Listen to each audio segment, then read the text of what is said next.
آج کے سبق میں ہم نے جانا ہے کہ مد متصل کس کو کہتے ہیں اور مد متصل جو ہو اس کو کتنا لمبا کیا جاتا ہے، اور نون ساکن کے بعد اگر حروف ہلکی نہ آئے تو پھر نون ساکن کو کتنا لمبا کرنا ہے اور کیسا گننا کرنا ہے۔ تو چلیے شروع کرتے ہیں اپنا سبق، اور آپ نے اس اجرا کو مکمل سننا ہے، پوری آیت سننی ہے، انشاءاللہ آپ کے علم میں بہت زیادہ فائدہ آئے گا۔ اللهم صل على سيدنا ومولانا محمد وعلى آل سيدنا ومولانا محمد وبارك وسلم۔ رب اشرح لي صدري ويسر لي أمري واحلل عقدة من لساني يفقهوا قولي۔ رب زدنا علما، رب زدنا علما، رب زدنا علما۔ أعوذ بالله من الشيطان الرجيم، بسم اللہ الرحمن الرحیم۔ ہاں جی، الف کے نیچے لگی ہوئی ہے زیر، الف کے اوپر زبر زیر پیش آ جائے اس الف کو الف نہیں پڑھتے، اس الف کو حمزہ پڑھتے ہیں۔ اب ہم نے اس کو حمزہ پڑھنا ہے تو کیسے پڑھیں گے؟ حمزہ زیر ای، رال کے اوپر زبر لگی ہوئی ہے، رال کو نرمی سے پڑھنا ہے۔ آگے دیکھیں یہ جو الف ہے درمیان میں، ان کو بالکل نہیں پڑھنا۔ آگے جو سین ہے اس کے اوپر 3 دندوں والی شد لگی ہوئی ہے، شد جس حرف کے اوپر آتی ہے اس حرف کو مشدد کہتے ہیں، اور جو بھی حرف شد والا ہوتا ہے وہ پچھلے والے کو اپنے ساتھ ملا لیتا ہے۔ اب شد آئی ہے سین کے اوپر، اس سے پچھلا حرف رال ہے، اب ہم نے رال کو سین کے ساتھ ملانا ہے۔ کیسے؟ رال سین زبردس ایرس، رال نرم سین سیٹی والا، ایرس، سین کے اوپر زبر لگی ہوئی ہے، سین زبر سا، ایرسا، میم کے اوپر زبر ہے، اس کے آگے کیا ہے؟ الف۔ الف سے پہلے حرف پہ جب زبر آ جائے تو پہلے والا حرف الف کے ساتھ ملتے ہوئے ایک الف کے برابر لمبا کیا جائے گا۔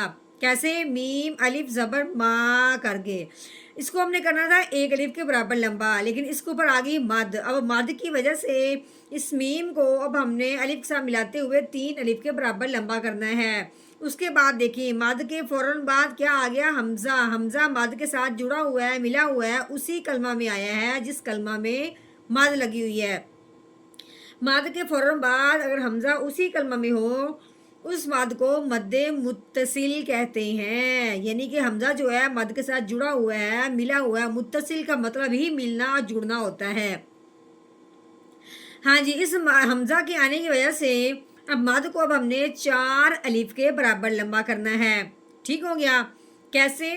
میم الف مد زبر ما، ایرسما۔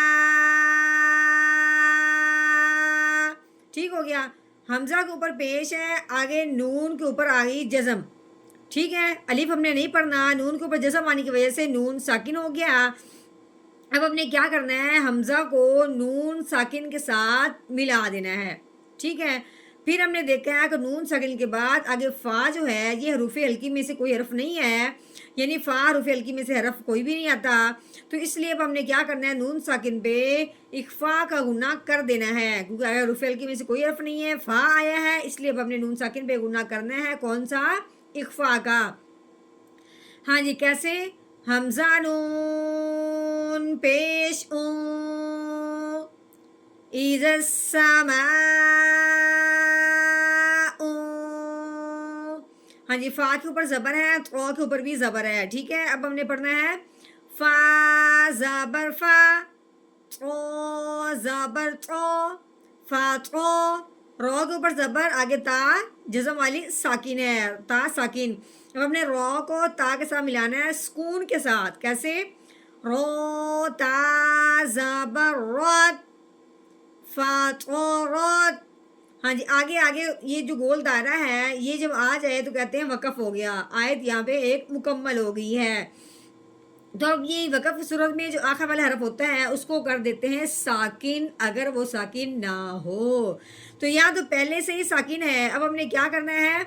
اس کو ویسے کا ویسے ہی رہنے دینا ہے، صرف ہم نے اپنا لہجہ تھوڑا سا نیچے کو لے کے آنا ہے. کیسے؟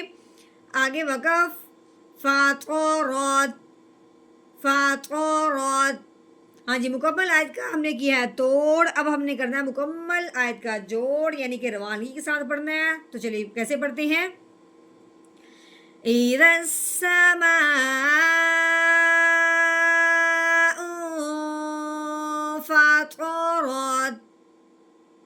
إِذَا السَّمَاءُ